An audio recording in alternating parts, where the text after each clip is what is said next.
मित्रांनो, 2 दिवसापूर्वी 5व्या टप्प्यातील निवडणूक झाली महाराष्ट्रामधून लोकसभेची। मित्रांनो, त्या लोकसभेच्या निवडणुकीच्या पार्श्वभूमीवरती मी काय केलं, सर्वे केला। जे मतदार आहेत त्यांचा मनोगत जाणून घेण्याचा प्रयत्न केला आणि हे जाणून घेताना मला बऱ्याच मन थोडं हेलावून गेलं, मन दुःखी झालं, मन विचलित झालं। मित्रांनो, त्यावरतीच मी आज चर्चा करणार आहे। कालचा भाग तुम्ही ऐकून घ्या। मी काल एकदम हे होऊन गेलो होतो, अगदी मनातून सर्व बोलून गेलो तुम्हाला, पण आज मी काही मुद्द्यांवरती बोलणार आहे। पण कालचा भाग सुद्धा म्हणजे यापूर्वीचा भाग सुद्धा नक्की बघा, नंतरच या भागाकडे या, म्हणजे तुम्हाला मला काय म्हणायचं आहे, मला काय तुमच्या निदर्शनात आणून द्यायचं आहे हे तुमच्या लक्षात येईल।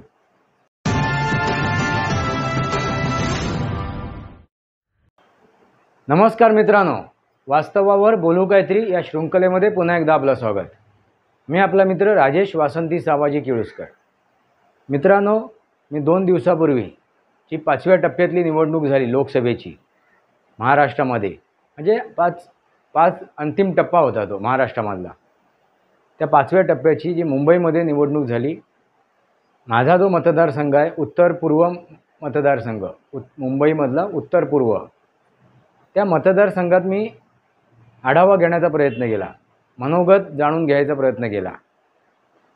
का तर नक्की काय मतदार विचार करतोय, कुठल्या वयोगटातला मतदार काय विचार करतोय हे जाणून घेण्यासाठी मी बाहेर पडलो होतो आणि मी अगदी घाटकोपरपासून मुलुंडपर्यंत हा सर्वे केलेला आहे, चाचपणी केली आहे। मित्रांनो, मला युवकांनी निराश केलं आहे, युवकांनी निराश केलं आहे। युवकांबरोबर मी ज्यावेळी चर्चा केली तेव्हा मग एक गोष्ट जाणीव झाली त्याची, की कुठलाही अभ्यास नाही त्या युवकांमध्ये, कुठलाही अभ्यास नाही। कुठलीही गोष्ट ते ज्यावेळी त्यांच्यासमोर प्रश्न मांडलेत, प्रश्न ठेवलेत, त्यावेळी त्यांनी जे काय भाषा केली ना, जी भाषा वापरली ती मनाला हेलावून जाणारी आहे। कारण कोणतरी तो ध्रुव राठी व्हिडिओ बनवतोय आणि तो आपली मतं व्यक्त करतोय, त्या मतावरती ते आपली टिप्पणी करतायत, त्याला समर्थन करतायत। मित्रांनो, प्रत्येकाला आपलं मत मांडण्याचा अधिकार आहे, पण ते मत किती सत्य आहे, त्याच्यात किती वास्तव आहे, त्याच्यात किती रिॲलिटी आहे हे महत्त्वाचं आहे। मी म्हणत नाही असं की अमुक याचा तुम्ही व्हिडिओ बघू नका, पण जो काय बोलतोय, जो काय या सोशल मीडियावरती आपले मतं मांडतोय की आपले विचार मांडतोय, तर ते विचार योग्य आहेत की नाही, अयोग्य आहेत, ते आपल्याला घातक आहेत की पूरक आहेत ह्याचाही पडताळा न करता फक्त तो म्हणतोय ना तेच बरोबर आहे। मित्रांनो, असं काय विषय माझ्या लक्षात आलं की अंधविश्वास आणि कुठल्याही गोष्टीचा पडताळ न करता, आता एक उदाहरणार्थ मुद्दा सांगतो तुम्हाला मी। वेदांत म्हणजे प्रश्न केला, बाबा तुम्ही विरोधात का आहात, नरेंद्र मोदींच्या विरोधात का आहात? त्यावेळी त्यांनी सरळ गोष्ट सांगितली, काय त्यांचं वक्तव्य आहे की त्यांनी शिवसेना फोडली, राष्ट्रवादी फोडली। मित्रांनो, पण त्याचा इतिहास तुम्ही बघितला नाही, राष्ट्रवादी किंवा ती शिवसेना का फोडली किंवा ते दोन त्याची शक्ल का पडलीत, सुरुवात कोणी केली आणि जी सुरुवात करणारी व्यक्ती कोण आहे, त्या व्यक्तीचा इतिहास काय आहे, त्या व्यक्तीचा इतिहास काय आहे, त्या व्यक्तीचा भूतकाळ काय आहे, त्याने आजपर्यंत राजकारणात काय केलं याचा तुम्ही पडताळा नाही केला, फक्त फोडली। तुम्हाला आज जे वर्तमानात दिसते त्याच्याबद्दल तुम्ही चर्चा करतोय, पण वर्तमानात ही घटना का घडली, घडायला कारणीभूत काय आहे, 2019 मध्ये काय घडलं आणि 2019 मध्ये जे काय घडलं त्याची ही काय आहे, त्याचे हे पडसाद आहेत, काही विचार नाही, फक्त बोलायचं म्हणून बोलायचं, विरोध करायचं म्हणून विरोध करायचा। त्यांनी सांगितलं गुजरातला प्रकल्प चोरून जात आहेत, गुजरातला उद्योग चोरून घेऊन जात आहेत, अरे पण कशा प्रकारे उद्योग चोरून घेऊन गेलेत? कुठला उद्योग चोरून घेऊन गेलेत? नरेंद्र मोदीजींनी इकडनं महाराष्ट्रामधून अनेक उद्योग, अनेक प्रकल्प गुजरातला चोरून घेऊन गेलेत. अरे पण ते कोणते प्रकल्प, कोणते उद्योग तेही त्यांना सांगता येत नव्हतं, फक्त चोरून घेऊन गेलेत. म्हणजे बघा, यांना सुशिक्षित म्हणायचं का? ह्या युवकांना किंवा त्या युवतींना सुशिक्षित म्हणायचं का?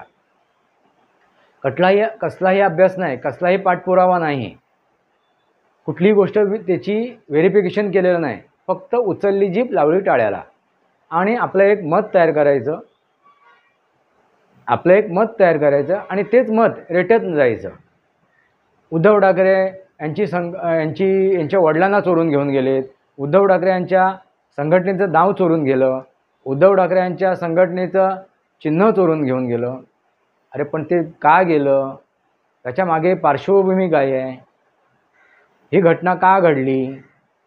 ती घडायला कोणी भाग पाडलं? काही विचार नाही करायचा. फक्त ते उद्धव ठाकरे बोलत आहेत, ते फक्त ऐकायचं आणि ते फक्त त्याचीच वाच्यता परत करायची. म्हणजे बघा, या युवकांच्या हातात आपल्याला पुढे देश द्यायचा आहे,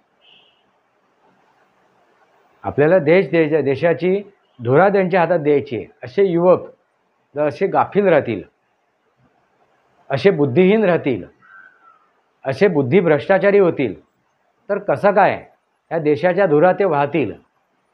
हा प्रश्न निर्माण झाला मित्रांनो. कुठला उद्योग आहे ते त्यांना माहिती नाही. नरेंद्र मोदीजी काय करतायत, त्यांनी काय काय योजना राबवल्यात ते त्यांना माहिती नाही आहे. त्यांनी काय काय प्रकल्प राबवलेत ते त्यांना माहिती नाही. 2014 पूर्वी काय परिस्थिती होती ह्या देशाची ती त्यांना माहिती नाही. 2014 नंतर त्याच्यात काय कायापालट झाला त्याचा अभ्यास नाही. GDP हा शब्द वापरला. राहुल गांधी काय सांगतोय, GDP घसरली. अरे पण GDPचा अर्थ काय, त्याचा फुल फॉर्म काय, काही माहिती नाही. मित्रांनो लक्षात घ्या, बोलताना आपण अभ्यास किती केलेला आहे त्याच्यावरती आपण त्याचं संशोधन किती केलेलं आहे याचा कुठेही थांगपत्ता नाही. मग मी त्या एका युवतीला विषय केला, ज्यावेळी त्यांनी प्रश्न केला की इथून बरेचसे उद्योग व्यवसाय गुजरातला चोरून नेलेत. कुठला व्यवसाय चोरून नेला हे ती सांगू शकली नाही. एक युवकाचीही ती स्थितीत होती. कुठला उद्योग, कुठला व्यवसाय, कुठला प्रकल्प गुजरातला चोरून घेऊन गेले ते सांगू शकले नाहीत. मग मी त्यांना एक सांगितलं, बाबा हां चल, तू म्हणतोय ना, तुम्ही म्हणतायत ना प्रकल्प चोरून घेऊन गेला, मी सांगतो त्याचं नाव वेदांत. हां वेदांत, हां वेदांत, बरोबर तुम्ही बोललात. मग हा चोरून घेऊन गेला म्हणजे ती काही वस्तू आहे का? तो कसा काय चोरून घेऊन गेलेत, कसा काय त्याची चोरी झाली हे तरी तुम्ही सांगा. जर त्याची चोरी झाली तर कशी चोरी झाली? जर एखाद्या गोष्टीची आपल्या घरात चोरी झाली, आपल्या वास्तूमध्ये चोरी झाली आणि आपण पोलीस ठाण्यामध्ये गेलो आणि त्याबद्दल तक्रार नोंदवली तर आपण सांगू शकतो ना मित्रांनो की आमच्या घराचं टाळं फोडलं, आमचे कपाटं फोडलीत, अमुक झालं तमुक झालं. आपण सविस्तर सांगू शकतो कशी चोरी झाली, किती चोरी झाली, किती दागिने गेलेत, किती पैसा अडका गेला. फक्त चोरी झाली. मित्रांनो काय चोरी झाली हे पण माहिती नाही, किती चोरी झाली, कशी चोरी झाली हे काहीच माहिती नाही, फक्त चोरी झाली. मित्रांनो किती हास्यास्पद गोष्ट आहे. ज्यावेळी वेदांत हा जो प्रकल्प इथे प्रोजेक्ट आणला गेला, त्याचे सर्व त्याचे CEO, त्याचे मालक जे कोण असतील ते ज्यावेळी प्रकल्प राबवायला ते महाराष्ट्रात आलेत, त्यांनी महाराष्ट्र निवडला. मग महाराष्ट्राला सोडून ते हैदराबादला का गेलेत, महाराष्ट्राला सोडून ते कर्नाटकमध्ये का गेलेत, महाराष्ट्राला सोडून ते गुजरातमध्ये का गेलेत, याची कधी शहानिशा केली का? मित्रांनो ज्यावेळी मला एखादा उद्योग इथे राबवायचा आहे, मग मी त्या प्रशासनकडून माझ्या काय करणार, इच्छा प्रकट करणार. त्यांच्याकडून काय इच्छा प्रकट करणार, काय त्यांच्याकडून मला हवं असणार, तर मला सुविधा काय मिळणार, मला सवलती काय मिळणार. मी जर तुमच्या राज्यामध्ये हा प्रकल्प आणतोय आणि त्या तुमच्या राज्याचा किंवा तुमच्या शहराचा त्या प्रकल्पामुळे, त्या उद्योगामुळे, त्या व्यवसायामुळे समृद्धी होणार आहे, 4 लोकांना काम मिळणार आहे, तर हा मला इथे प्रकल्प राबवायचा आहे, तर त्यासाठी तुम्ही मला सुविधा काय देणार, मला सवलती काय देणार. मित्रांनो, जर त्यांना योग्य सवलती, योग्य सुविधा जर मिळाल्या नसतील तर तो थांबेल का तिथे? तुम्ही तरी थांबाल का? तुम्ही समजा उद्योगच असाल. मी माझ्या मित्रांना, माझ्या श्रोत्यांना विचारतोय, किंवा जे युवक होते, जे युवती होते, ते जर हे माझा व्हिडिओ ऐकत असतील तर त्यांनाही हा प्रश्न करतोय मी. जर तुम्ही तो उद्योजक असाल तर तुम्ही तुमचा बेनिफिट बघाल, तुमचा फायदा बघाल. मला ह्या ठिकाणी हा जर उद्योग मी इथे मांडला, हा उद्योग इथे मी उभा केला, तर मला त्या उद्योग करताना मला काय फायदा मिळणार आहे, त्या शासनाकडून, त्या प्रशासनाकडून काय मला सुविधा मिळणार आहे, काय मला सवलती मिळणार आहेत, मला वीज कशी मिळणार, मला पाणी कसं मिळणार त्या उद्योगाला लागणारं, त्याच्यात मला सवलती काय मिळणार. मित्रांनो, जर त्या सवलती तुम्हाला फायदेमंद असतील, तुमच्या मनासारखे असतील, तर तुम्ही तिथे उद्योग मांडाल, तो उद्योग कराल. अन्यथा तुम्ही काय कराल, तिथून उठून दुसरीकडे जाल. मग ह्याला जबाबदार कोण? ह्याला जबाबदार कोण? मग त्या 2.5 वर्षामध्ये उद्धव ठाकरे मुख्यमंत्री होते, त्यावेळी तो उद्योग तिथे त्यांनी का, त्यांना ती जागा का नाही दिली, का सवलती दिली नाहीत, का त्यांना सुविधा दिल्या नाहीत, का कमी पडले ते? मित्रांनो, ती वस्तू नाही आहे ना. मी त्या युवतीला एक प्रश्न विचारला त्यावेळेला, तू एक सोफा सेट आहे, हा सोफा सेट तुझ्या घरात आहे आज, तो घरात आज नाही आहे, तो बाहेर ठेवला आहेस तू, किंवा तो दुकानात आहे, तो आणलाच नाही तू घरात, तो तू घरातच आणला नाहीस, मग तो तुझा कसा झाला? त्या दुकानातच आहे, तू बघून आलीस हा सोफा मला खरेदी करायचा आहे, आणि वेळेवरती तो सोफा खरेदी करायला तू गेलीच नाहीस, आणि दुसऱ्यांनी तो सोफा खरेदी करून तो घेऊन गेला. तुम्ही दुकानदाराला जबाब विचारू शकता का, माझा सोफा होता, माझी ती वस्तू होती, तुम्ही कशी काय दुसऱ्याला दिलीत? तुम्ही तर त्याला ॲडव्हान्स देऊन गेला असा, त्याला जर ॲडव्हान्स देऊन गेलास, बाबा हे ॲडव्हान्स देतोय मी आणखीन 4-5 दिवसात हा येऊन ही वस्तू घेऊन जाईन, तरच ती वस्तू ठेवेल ना तो. पण तसं न करता फक्त बघून आलात, मला पसंत आहे, मला आवडला, आणि तुम्ही आठवड्याभरानंतर गेलात, तर तो काय तुमची वाट बघत बसणार का? नक्की हीच गोष्ट झालेली आहे. मग तुम्ही म्हणाल, माझा तो सोफा चोरला अमुक यांनी. कसा होईल तो? ती माझी वस्तू चोरली. किती हास्यास्पद आहे गोष्ट मित्रांनो. एका युवतीने आणखीन एक प्रश्न निर्माण केला. कशावरती? धारावी झोपडपट्टी पुनर्विकासावरती. का? तर आमच्या मुलुंडमध्ये इन्फ्रास्ट्रक्चरवरती प्रभाव पडणार, आमच्या ज्या सुविधा आहेत तिथे जे आम्हाला मिळत आहेत त्या सुविधांवरती परिणाम होणार. तर का? मी विचारलं, आता तो प्रकल्प राबवला जातो आहे सायनला, धारावी झोपडपट्टीत, मग इथे त्याचा प्रभाव कसा पडणार? तर तिने प्रश्न उपस्थित केला. ती काय म्हणते की त्यांचं जे ट्रान्झिट कॅम्प आहे, संक्रमण शिबिर आहे, ते मुलुंडमध्ये निर्माण होणार आहे, केळकर कॉलेज किंवा त्या डम्पिंग ग्राउंडवरती. मित्रांनो, ही फक्त चर्चा आहे, अजून तर झालेली नाही आहे.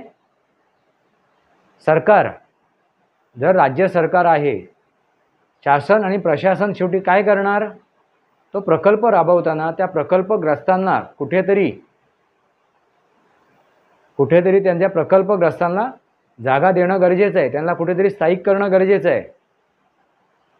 मग त्यासाठी ते प्रयत्न करणार. त्या शहरामध्ये जवळपास कुठे जागा आहेत, ज्या सरकारी जागा आहेत, जिथे आपण यांना काही काळापुरतं विस्थापित करू शकू. मित्रांनो, फक्त ती चाचपणी चालू आहे, बोलणी चालू आहे. 2-3 ठिकाणी त्यांचे ते ह्या विषयावरती बोलणी चालू आहे, अजून झालेलं नाही आहे. आणि तरीसुद्धा मित्रांनो मी एक प्रश्न उपस्थित करतो. चला त्या प्रकल्पग्रस्तांना तिथे स्थापित नाही केलं आणि अन्य ठिकाणी केलं. ते प्रकल्पग्रस्तांना त्यांचं संक्रमणी शिबिर आणि अन्य ठिकाणी केलं, मुलुंडमध्ये नाही आलं. पण ज्या जागा आज अवेलेबल आहेत त्या जागावरती आज कुठला प्रकल्प राबवला जाणार नाही का? येत्या काळामध्ये होणार ना, तिथे डेव्हलपिंग होणार. मग त्यावेळी तुम्ही काय कराल? त्यावेळी त्या मुलुंडवरती, त्या मुलुंडच्या इन्फ्रास्ट्रक्चरवरती, त्या मुलुंडच्या सुविधांवरती परिणाम होणार नाही का? तिथल्या आता जे स्थायिक आहेत तिथे त्यांच्यावरती परिणाम होणार नाही का? होणार. ते शहर, ती जागा तशीच राहणार का पडून? आज नाही उद्या तिथे कुठला तरी प्रकल्प उभा राहणारच. मित्रांनो किती हास्यास्पद गोष्ट आहे. त्याला विरोध, ह्या गोष्टीला विरोध म्हणून त्यांनी बघा तिथे काय पिकवलं गेलं, मुलुंडकरांच्या मनात काय दहशत निर्माण केली की इथे जर तुम्ही ह्या भारतीय जनता पार्टीला निवडून दिलं, त्याच्या उमेदवाराला निवडून दिलं, तर तुमच्या ह्या मुलुंडमध्ये या शहरामध्ये काय होणार? तुमच्या सुविधांवरती परिणाम येणार, त्या इन्फ्रास्ट्रक्चरवरती परिणाम होणार, म्हणजे दिशाभूल. पण ज्यावेळी त्यांना ही दिशाभूल केली गेली त्यावेळी त्यांनी उलटून प्रश्न नाही विचारला ना, की ह्या अगोदर या प्रकल्पाबद्दल ज्यावेळी विषय चालू होता त्यावेळी तुम्हीसुद्धा हाच विचार करत होतात. त्यांनीसुद्धा, उद्धव ठाकरेंनी सुद्धा हाच निर्णय घेतला होता त्या डम्पिंग ग्राउंडचा, ते केळकर कॉलेजचा. मग त्यावेळी तुम्ही बरोबर होतात. मग आता चुकीची कशी काय? हा प्रश्न त्या मुलुंडकरांनी त्यांना विचारला का? त्या युवतींनी, त्या युवकांनी हा प्रश्न त्यांना विचारला का? म्हणजे बघा दिशाभूल करणं. मित्रांनो आणखीन एक उदाहरण देतो मी. जो रिफायनरीचा प्रकल्प कोकणामध्ये, रत्नागिरी जिल्ह्यामध्ये आणि सिंधुदुर्ग जिल्ह्याच्या बॉर्डरवरती आणला गेला होता, राजापूरमध्ये. तो नाणारमध्ये होता, पण नाणारमध्ये विरोध झाला म्हणून तो दुसरीकडे करायचं ठरवलं. आणि हे सुचवलं कोणी? सुचवणारी व्यक्ती कोण? तर उद्धव ठाकरे. त्या 2.5 वर्षाच्या काळात त्यांनी केंद्र सरकारला पत्र पाठवलं आणि कुठली जागा सुचवली? तर बारसूची, त्याच राजापूरमधील बारसू ह्या गावातली. सुचवणारी व्यक्ती कोण? तर उद्धव ठाकरे. पत्रव्यवहार कोणी केला? तर मुख्यमंत्री उद्धव ठाकरे यांनी. मित्रांनो बघा किती गोष्ट हास्यास्पद आणि मस्तकाला भिडणारी आहे. विरोध करणारा कोण, समर्थन करणारा कोण आहे? तर उद्धव ठाकरे. मुख्यमंत्री कोण आहे? तर उद्धव ठाकरे. जागा सुचवणारा कोण आहे? तर उद्धव ठाकरे. मित्रांनो काय गंमत आहे. तुमची कशी दिशाभूल केली जाते ती तुमच्या लक्षात आणून देतोय मी. आणि त्या प्रकल्पाला विरोध आम्ही करत होतो. आम्हाला तो कुठेच नको आहे, बारसूमध्ये सुद्धा नको आहे किंवा तो नाणारमध्ये सुद्धा नको आहे. आम्हाला कोकणात कुठलाच प्रकल्प नको आहे हा रिफायनरीचा. कारण तिथल्या निसर्गावरती त्याचा परिणाम होणार आहे. म्हणून मी त्याच्यावरती व्हिडिओ बनवलेले आहेत मित्रांनो, यापूर्वीचे बारसू प्रकल्पावरती. एक दिवस मी आतमध्ये सुद्धा होतो का आम्ही विरोध करत होतो म्हणून. म्हणजे मित्रांनो बघा आम्ही प्रामाणिकपणे विरोध करत होतो, पण हा आता बारसूला जागा सुचवणारी व्यक्ती उद्धव ठाकरे आणि आता ते विरोध करणारे सुद्धा उद्धव ठाकरे. आधी तुम्ही समर्थनसुद्धा करताय, तो प्रकल्प राबवण्यासाठी प्रयत्नसुद्धा केलेत, केंद्र सरकारला सुचवलं पण तुम्हीच. जर हे आणखीन 2.5 वर्षे राहिली असते म्हणजे पूर्ण 5 वर्ष जर काळ त्यांनी काढला असता तर बारसूमध्ये प्रकल्प राबवण्यासाठी त्यांनी नक्कीच प्रयत्न केला असता आणि आम्ही विरोध ह्यांनाच केला असता. मग त्यावेळेला त्या महाविकास आघाडीला. मित्रांनो लक्षात घ्या, आम्ही विरोध कोणाला केला? आताच्या महायुतीला, कारण त्यावेळी महायुती होती, हा प्रयत्न केला गेला त्यावेळेला. पण बघा किती हास्यास्पद गोष्ट आहे. भाजपाने पूर्वीपासूनच त्याला समर्थन केलेलं आहे या प्रकल्पांना, त्यामुळे मी त्यांच्याबद्दल बोलू शकत नाही. पण ज्यांनी याला विरोध केला, नाणारमध्ये विरोध केला, त्याच व्यक्तीने, त्याच संघटनेने परत बारसूमध्ये त्याचं समर्थन केलं. आणि हे युवक, हे युवती काय करतायत? कोणाचं समर्थन करतायत? कोणाच्या झेंडे मिरवतायत? बघा मित्रांनो, विचार करा. मला ह्या युवकांना, ह्या युवतींना, आताच्या पिढीला मला वाटत होतं की सोशल मीडियामुळे यांच्यापर्यंत माहिती पोचत असेल लवकरात अगदी वेगाने, आणि ते सतर्क होत असतील, सुज्ञ होत असतील. पण तसं मित्रांनो दिसलं नाही. बऱ्याच अंशी जे युवक मला भेटलेत किंवा युवती भेटल्या, मी महिलांचं बोलत नाही किंवा पुरुषांचं बोलत नाही किंवा वृद्धांचं बोलत नाही, मी युवकांचं बोलतो आणि युवतींचं बोलतोय,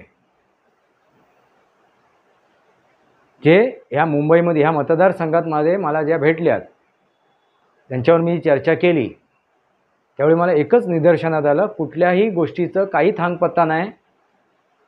मागे काय संदर्भ आहे, काय त्याच्यामागे उद्देश आहे, कोणाचा काय उद्देश आहे, नरेंद्र मोदीजींचे उद्देश काय आहे, उद्धव ठाकरेंचे उद्देश काय आहे, त्यांची उद्दिष्ट काय आहेत, कुठलाही त्याच्यामध्ये काय अभ्यास नाही, विचार नाही, संशोधन नाही, चर्चा नाही, पडताळून पाहणं नाही, फक्त उचलली जीभ लावली टाळ्याला.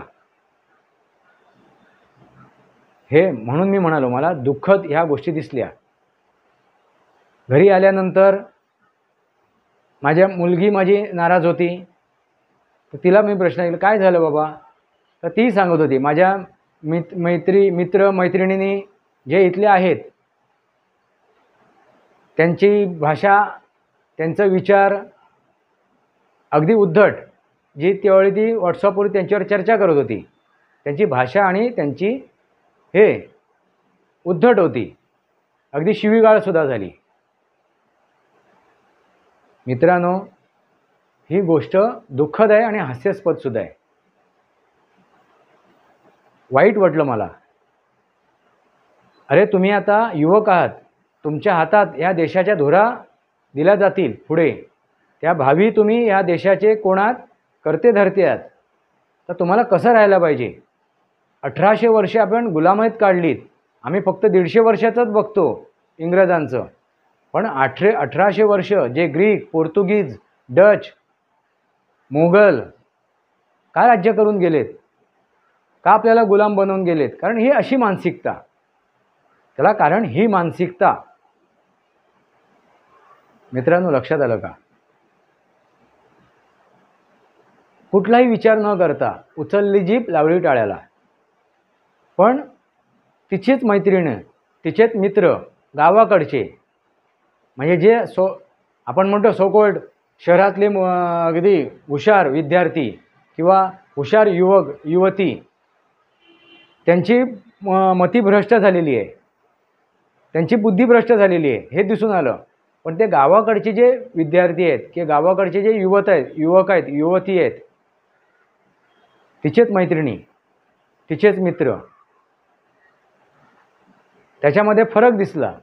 अभ्यासपूर्वक ते बोलत आहेत, किंवा त्यांनी जरी ते उद्धव ठाकरेला समर्थन करत होते, पण त्यावेळी त्यांची चर्चा झाली, माझ्या मुलीबरोबर चर्चा झाली, आणि त्याच्यानंतर चर्चा झाल्यानंतर त्यांच्याही लक्षात आलं, हां मैत्री तू बोलतेस ते बरोबर आहेस, आमच्या आता लक्षात आलं. आणि मग त्यांनीसुद्धा व्हेरिफिकेशन केलं, त्यांनीसुद्धा चाचपणी केली यूट्यूबवर जाऊन, त्या गुगलवर जाऊन, आणि त्यांना ती गोष्ट, खरी गोष्ट त्यांच्या लक्षात आली. मित्रांनो, याचा अर्थ काय झाला? चर्चा करायची नाही, विसंगती निर्माण करायची, विरोधाला विरोध करायचा.